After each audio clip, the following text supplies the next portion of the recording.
Okay, so let's get started with the webinar. I want to say welcome to shecco's first webinar. Good morning to the Americans listening in. Good afternoon or evening for those joining us from outside America. So the purpose of today's meeting, of the 30 to 40 minutes webinar, is just to summarize for you the main findings from a publication shecco has published just very recently, in fact, last week. It's also the first time that we present this full publication to the public, and that shows you that we attach great value to the webinar as a tool to reach all our partners around the world. We could normally not talk to that easily. It's also to inform you that this is the start of shecco's webinar series, which we intend to organize on a more regular basis from now on. So right before I start, if you have any interesting topics and speakers, if you want to represent your organization in any future webinar, we are happy to hear from you at webinar@shecco.com. Before I get started talking to you about the content from the Guide North America, I want to hand over to my colleague Robert. So we are two from shecco leading this webinar today.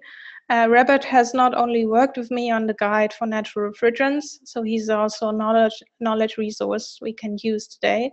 But he's also the host of today's webinar, and he can explain to you a little bit how you can contribute to today's session. Over to you, Robert. Good morning, good afternoon, and good evening. Hopefully you can all hear me.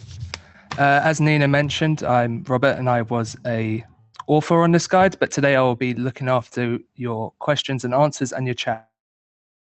So just to go over some of the options you have in how you can contribute to this webinar, you can see a screenshot just before you of audio settings, Q&A, chat, and raise hands. So if you would like, thank you, Tom.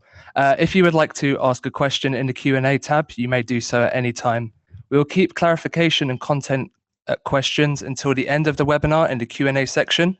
But if you have a technical question or something you would like to be addressed, then I will be monitoring at all times and I will answer that specifically by myself through text as opposed to answering it live.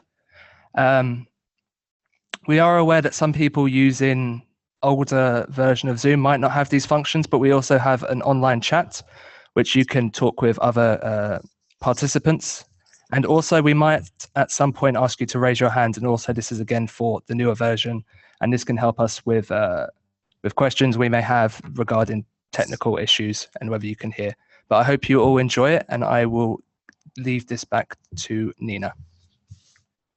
Thanks, Robert. So before I get started on the content, just a few words about us. Some of you, I don't know who joined us today, but some of you might not know who we are. So just very briefly, 2 slides about us. We call ourselves Market Accelerator for Climate-Friendly Technologies. Our European headquarters is in Brussels. We have an office in New York, in Tokyo, and an associate company in Berlin.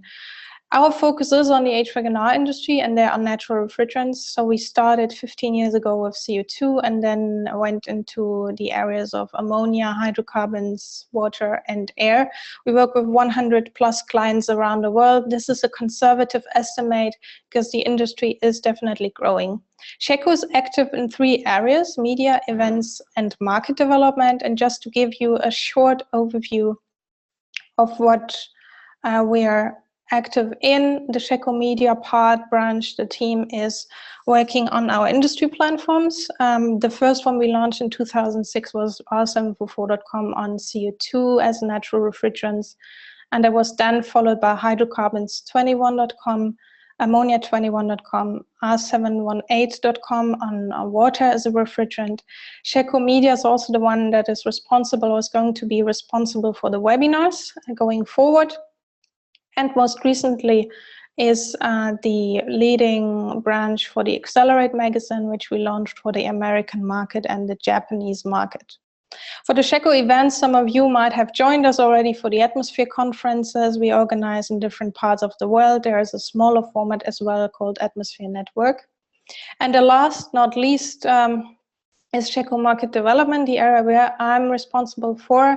The guide, shecco publications, which we talk about today, is a product of that team, as well as the Natural Voice, which is a global campaign on behalf of natural refrigerants, and the circle meetings, which are smaller meetings, face-to-face meetings. We are also active in regulatory affairs and market research. Okay, this should be all about us. So let's jump right into the content, the guide North America. Well, 2 years ago in 2013, shecco launched the first market overview report for natural refrigerants in North America. We set out to capture for the first time a market map to show the market penetration of CO2 refrigeration, food stores using CO2 refrigeration in Canada and the USA. We also outlined the situation for light commercial, or what you would call the food service sector, and featured an industry survey to depict the state of the industry today and for future expectations. So why a guide 2015? Because the North American market for natural refrigerant is one shecco has watched with keen interest since then. We have organized 5 dedicated conferences to bring together end users, suppliers, and legislators. We have opened an office in the US. We have seen through our activities that the market for natural refrigerant is growing, new players entering the market with new solutions every year. However, we found that it's difficult to quantify exactly how much progress has been made just from that. That's why we set out to do it again, to work on a new, completely updated version of the guide. It was needed because the dynamic market developments in the last 2.5 years in several sectors since the last publication showed us that more and more efforts are driven by consumer good brands, by food retailers, by the cold storage industry, and more stakeholders are becoming involved and active. We're talking about component suppliers, system manufacturers, contractors, but also regulators, power utilities, or research organizations. We decided to focus our attention in 3 featured chapters in the guide 2015. This is the food service sector, commercial refrigeration, and industrial refrigeration. Why is that? Because on the food service sector, and as I will explain in a few seconds, it's one of the most exciting sectors to watch. There's internal competition coming up between natural refrigerants, namely CO2, and hydrocarbons. In commercial refrigeration, we're also seeing a move towards CO2. It's becoming a standard in some regions, and it's on its way to becoming a standard in others. And last not least, industrial refrigeration is driven. Well, ammonia is a mainstream solution there, but now we see a strong drive towards low-charge ammonia systems, future uptake of CO2, and partly hydrocarbons as well. So to summarize here, we try to improve the publication by putting more emphasis on market maps, on infographics, on interviews, to make it more relevant for the reader. It's part of the Accelerate brand, as I will explain later on. Was launched as a special edition this month. As always, as it is the case of all our guides before, it's free to download, you're free to read it online and share it. Before I get into the content here, I want to just say thank you to the 18 market leaders in natural refrigerants active in North America, because without them, the product would have not been possible. It took several months to work on this. It's quite challenging. And so very happy to have the support of these market leaders. It also shows us that the market is more and more growing, and more companies are becoming active in that area and interested in building a business case around that. Okay, so one of the first things we do in these guides is to what we call depict them in terms of ecosystems. So we came up with different ecosystems, one on city and buildings, one on the industry and special applications, and one on the food chain. And this is the one that shows you the situation for the food chain in North America. I put this up because it shows that this is one of the most dynamic industry sectors overall. We're here talking about ammonia and CO2 and cargo ship transport. We are talking about CO2 becoming available on the market for refrigerated transport for trucks. We're talking about the whole sector of food production, food processing, and cold storage, where ammonia as a mainstream solution is now being challenged by lower charge solutions, by CO2 systems, and partly also by hydrocarbons.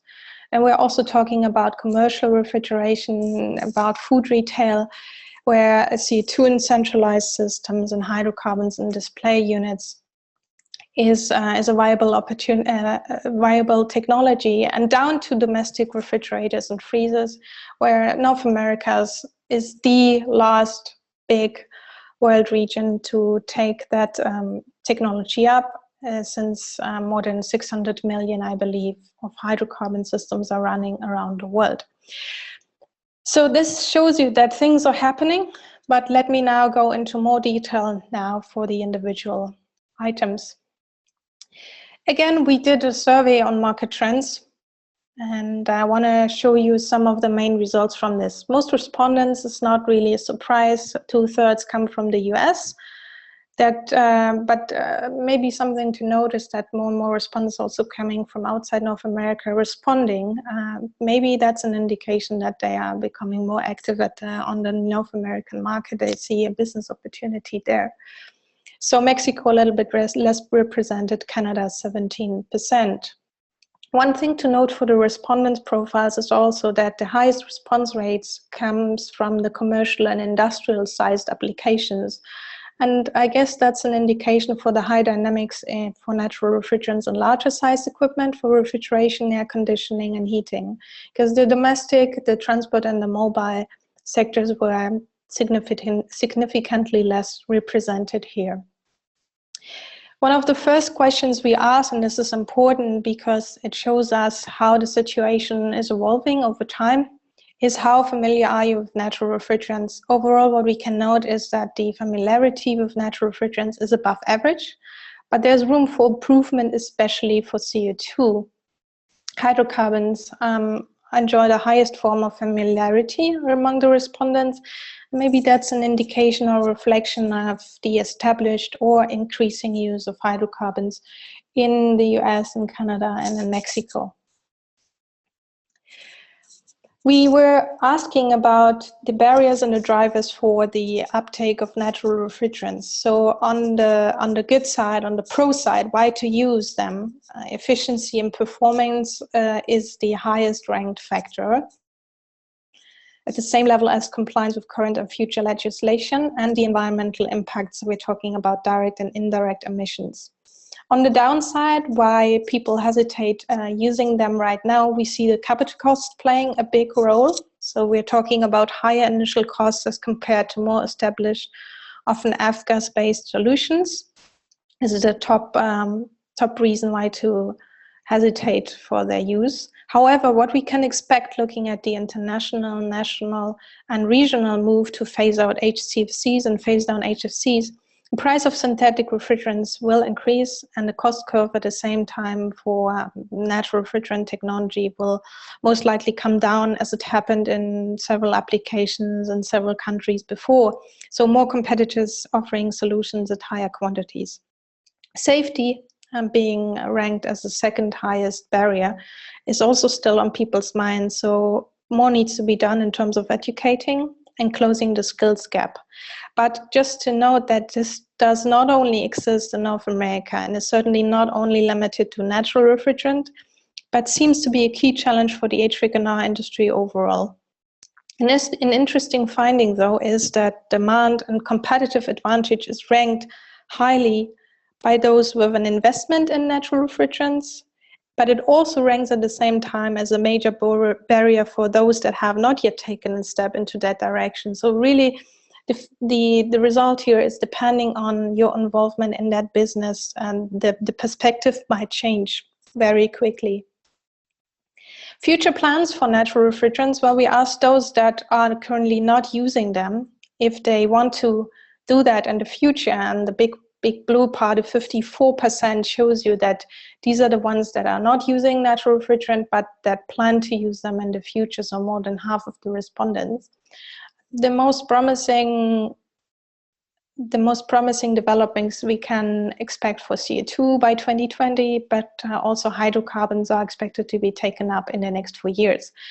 An interesting result here is also that a third of the respondents were not yet decided if they will use natural refrigerants or if they won't use it. So there's a large potential untapped. Policy and standards. Well, this is a very important topic. It's one of the major drivers always for the uptake of technology, of new technology.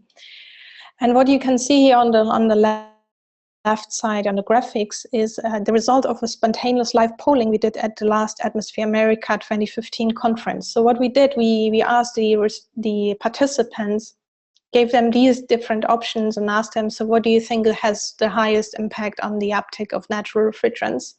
And you can see here that the US EPA SNAP program has the highest impact, followed by the HCFC phase out at the international level, and by initiatives taken at the state or the province level, just for example in California. The DOE, the Department of Energy Conservation Standards, then ranks 4th, and voluntary industry commitment, clear message here, it won't drive the market much further. They won't be enough to give the real momentum to the market. So let me just explain on the first 4 items to give you a little bit of perspective on how that would affect the market. This is a table just summarizing the situation for various application sectors. The US Environmental Protection Agency announced the delisting of R144A, 404A, 407A, and other high GWP HFCs in some major applications. Among them, vending machines, supermarket systems, standalone units, and mobile air conditioning. So companies opting for CO2, ammonia, hydrocarbons can directly transition to future-proof solutions. And on the other side, so there's the delisting of HFCs, and there is the listing of natural refrigerants that can open the market to use these alternatives. When we talk about the HCFC phase out, so we're talking about the international level. What we try to depict here is the situation for the US and Canada on one side and for Mexico on the other side. So USA, Canada have to reach close to 100% HCFC reduction under the Montreal Protocol in the next 4 or 5 years. Mexico has a little bit more time to do the same. And the overall message is that replacements are urgently needed to substitute, especially R22, that will decrease in use and rise in price. So more competitive solutions need to be found. When we talk about the regional incentives or the regional mechanisms that drive the market, 2 provinces or states stand out. That's first of all California, who wants to reduce F-gas emissions by 80% by 2030. We also know that they will launch a short-lived climate pollutant plan very soon, actually, I guess in the next coming days, to reduce HFC consumption, and on the other side provide incentives to those companies invested in providing alternatives, including natural refrigerants. On the other side, more to the north in Canada, Quebec has the highest concentration of CO2 transcritical systems in commercial and industrial refrigeration, and also in low charge ammonia systems. This has been the result of a proactive refrigeration program the Canadian state has introduced a few years ago, and this has provided support to energy efficient systems, but also more recently specifically for the uptake of CO2 solutions there.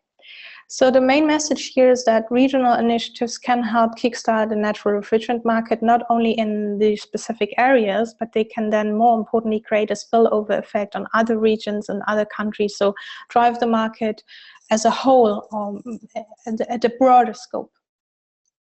And last not least, for the policy effects here is the Department of Energy Conservation Standards. They apply to self-contained units and display cases on one side and to ice makers on the other side. And the energy conservation standards set are quite ambitious. So we are talking about 30 to 50% of energy reduction by March 2017. And a direct result of that effort has been a renewed interest in using hydrocarbons for small units, delivering on the required energy savings.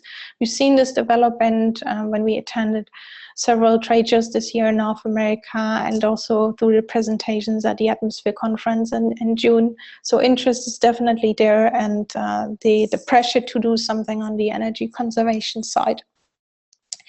This is a little bit a complex exercise here. It is a table which is called commercial availability in the US. So what Shecco did here, the policy team, we analyzed, taking into account all the different market trends, the technology trends, and the policy effects, which kind of sector would move forward when it comes to the use of natural refrigerant very fast or at a slower pace. So we see that domestic, light commercial, and commercial in the next 1 to 2 years, the market is going to be a mature one. There will be wide commercial availability. That's what we can expect, with several competitors being on the market with sufficient production capacity. Industrial is not a headache. It's the use of ammonia is there. It's being challenged internally with low charge ammonia systems, CO2, and so this is widely commercially available. And road transport is another interesting sector where there are companies currently trialing these solutions, and we can expect in the next 3-5 years to have more commercially available solutions there. When we talk about air conditioning, heating solutions, situation overall looks a little bit less confident right now, as far as we can see from today's perspective. Maybe the most promising here on the chiller side, on the commercial and industrial heat pump side. And one important area as well, one interesting area is definitely the residential heat pumps for water heating using CO2, for example. A runaway success in Japan, runaway success probably in China in the next few years. And this would be something that is an interesting market opportunity for North America as well. Okay, talking about the 3 key chapters we focused our attention on in the guide, starting with light commercial refrigeration, so the smallest equipment here. We calculated the number of units currently being placed on the North American market, including Mexico. And as I was saying before, Mexico has to also comply with the Montreal Protocol requirements, and they have discovered hydrocarbons as one of those ways to comply with these requirements. So the use of hydrocarbons is very pronounced there, and generally speaking, with 188,000 units, the market is a big one, is a mature one. For the US, is less, but it's coming, it's growing steadily. Again, here the use of hydrocarbons is more pronounced than for CO2. And in Canada, the total number is lower. And interestingly here, the CO2 use is higher than the hydrocarbon use. If we want to summarize the main messages here,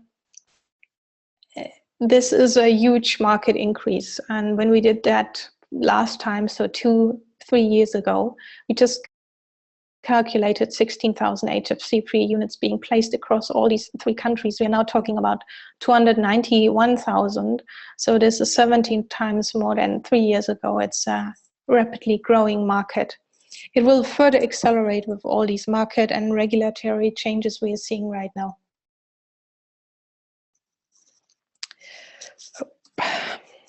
So in total, at the global level, more than 4.3 million HFC-free units worldwide. And what you can find in the guide here is, this time is a new item we introduced. We put out short profiles of leading consumer good brands. We outlined what the global fleet would be using natural refrigerant, what the North American fleet is, and what their refrigerant of choice is. So we looked at Coca-Cola, Starbucks, McDonald's, Unilever, Red Bull, and PepsiCo.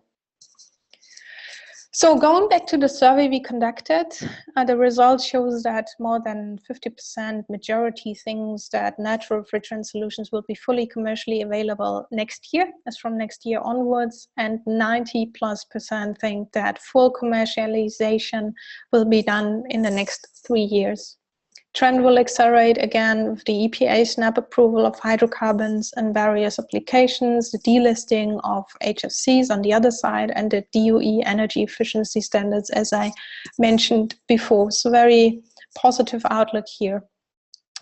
Coming to commercial refrigeration, an exercise we did 2-3 years ago already, which we improved now, is these kind of market maps where we show by state or by province the uptake of CO2 secondary cascade stores.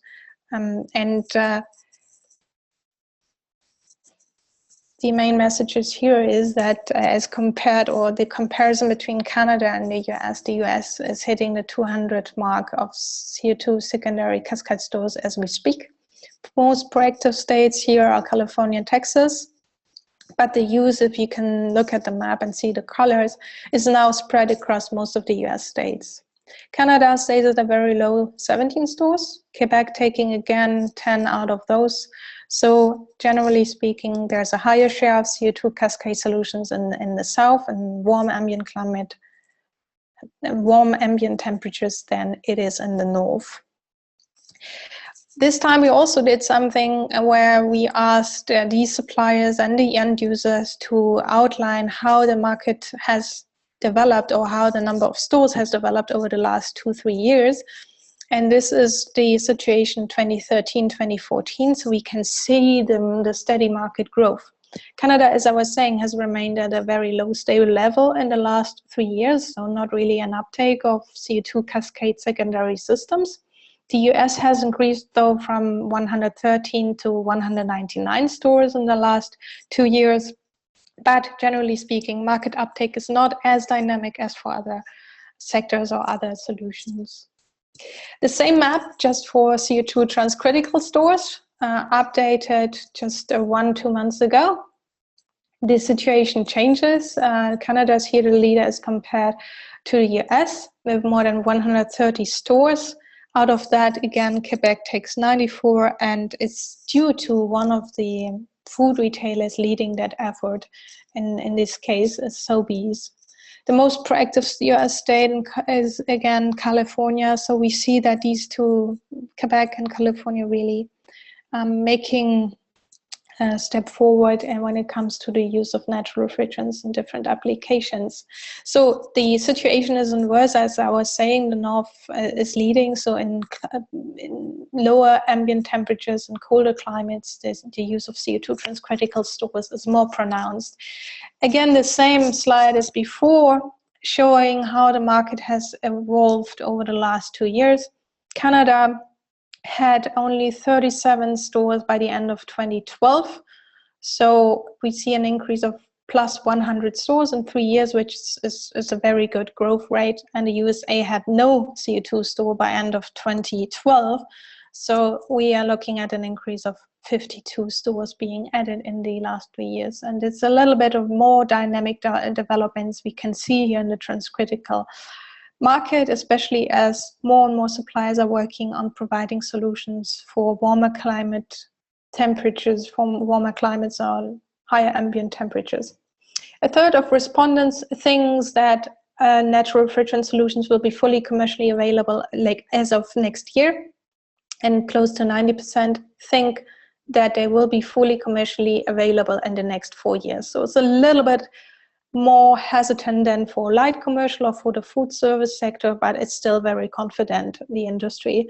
The trend here will accelerate with a trend towards warmer climates, as I was saying, as we can see in Europe or in other regions as well. More and more solutions are being developed for meeting the needs of higher ambient temperatures, and also the delisting of high GWP gases by the US EPA. It's always good to get a global perspective on how are we. This is an updated map. We update this quite regularly. We did that just before the launch of the Guide North America. Again, some of the main messages here. Europe's still leading in terms of CO2 transcritical solutions. A very stable growth is a very large growth, where we are looking at 5,200 stores using these solutions. This is a conservative estimate. And the next challenge, as I was saying, developing technologies that make CO2 being effective in Spain and in southern climates. There are 3 hotspots that have emerged on the world map. It's Europe, it's Asia, mostly Japan, with 1,000 stores, and North America on the other side. But what we need to understand is that we are talking about different technologies. For example, in Japan, the 1,000 stores is mostly related to convenience stores, so smaller store formats, whereas in Europe and North America, we are talking more about medium-sized to large store formats. And also, of course, when it comes to using cascade versus transcritical systems. South Africa and Indonesia stand out, again, as a result of individual food retailers' drive to go CO2. An interesting area is also New Zealand and Australia. That's why we decided to organize a first conference on the Australian market next year. Okay, talking about the last feature application sector here, industrial refrigeration. Some of the trends are mentioned before as well. We are looking at the R22 phase-out schedule taking effect on the end users not yet using ammonia. There is a move towards low-charge ammonia systems where we are looking at no charge limits being applied to the users of such systems. There's less of a refrigerant cost and higher safety levels, of course, and the use of CO2 in cascade and secondary ammonia CO2 systems, the use of CO2 transcritical systems, and generally speaking, a move towards more energy efficient installations. For the first time, we expanded our data collection also to the industrial refrigeration area because we saw that the dynamic developments would make it very interesting to focus on applications that are not pure ammonia systems, but that promise more state-of-the-art or newer type of technologies being developed. So this map here shows the use of CO2, either transcritical or in terms of cascade on CO2 secondary systems. What we can note here is Canada is leading again, but that was mentioned before on the CO2 transcritical system side, whereas the USA is betting more on cascade secondary systems right now. Mexico has also started very slowly to use natural refrigerant in that area. This map is for showing ammonia low charge systems. We heard that especially Quebec, where we have 56, Ontario 46 applications, has provided incentives for the uptake of low charge ammonia systems, and we can see that in the total numbers being reflected. And the use among the US states is quite widespread, so there's no single state really standing out.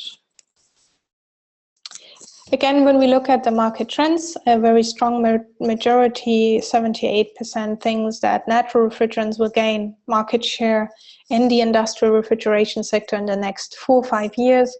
The trend will accelerate with the HCFC phase out at the international level, safety considerations to lower ammonia charge at high efficiency levels, keeping the same efficiency levels at higher safety levels. So this is all from my side on the content side for the Guide North America. I just wanted to add a few slides how you can get more information. Okay, so just to summarize here again, to repeat, you can read the report online, you can download it for free. There are various sources where you can get it from, either from the publications page, from the Accelerate page, or from Issue. It is easy to download and view online. Also, other sources of knowledge. We published a guide on the Chinese market earlier this year in May. So if you're interested in that area, feel free to find it at this link. And we will launch another guide on Japan later this year. Something that we are really excited about for next year is that since training always stands out as one of the main barriers, not only in North America, not only for natural refrigerants, but generally speaking. So we thought it would be be a very good idea to focus a guide specifically on that topic, to outline the situation, to look at the market trends going forward, and to, most importantly, provide a training directory so that the reader would know where to go to, which kind of training is offered where. Because we always get these questions through the online platforms we run. Most of the questions are related to training.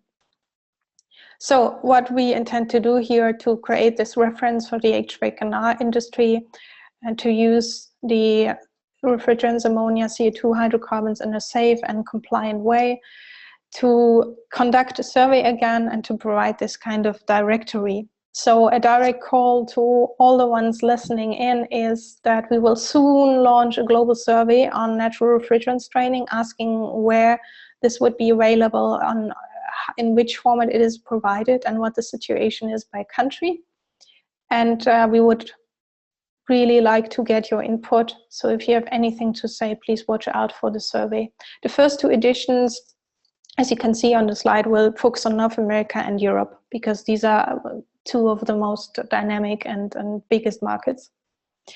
If you want to meet us, there are different events we organize next year, starting with the Atmosphere Asia event in February. It's the 3rd edition being held in Tokyo. The Atmosphere Europe event in Barcelona. So for the first time we move south, and that is for a reason, because as I was mentioning earlier, the viability of natural refrigerants in warmer climates is an issue that is tabled often. And so for the 7th time and for the first time in Barcelona, we will have the Atmosphere Europe event. As I was saying before, also Australia, we will have a first event there next May, to be confirmed. And Atmosphere America coming back for the 5th time, maybe in Chicago, looks like June, but still to be confirmed. So if you happen to be around any of these areas, please watch out for our mailings or get in contact with us. Last not least, as I was saying, the Guide North America is part of the Accelerate brand. Maybe you are not aware of the magazine we launched last year. We launched it first for the North American market. It focuses really on the end users. We had 8 editions launched so far. So if you are not aware of this, please check out the link you can find on the slide and start reading it. Following the success of the North American edition, we launched one in Japan, which isn't Japanese. So for those Japanese speakers that can read about the market developments there. And excited also about this, we will launch a European magazine, which will be launched in November for the first time and then appear every quarter. What do we try to do with the webinars? As I was saying, it's the first one today we organized. So we really want to use that tool to reach more industry stakeholders and other stakeholders involved in the discussion, work on global campaigns, stay up to date on the publications, and more importantly, also provide a platform for other organizations. So what we don't want to do is just to present our activities or discuss activities we are involved in, but we want to give the opportunity to other organizations to highlight their advances on natural refrigerant technology. So if you're interested in that, if you want to suggest topics and speakers, you can contact us at any time at webinar@shecco.com. The recordings, maybe some of you already asked a bit about this. Recordings of today's webinar, the presentation will be sent to you in the coming days.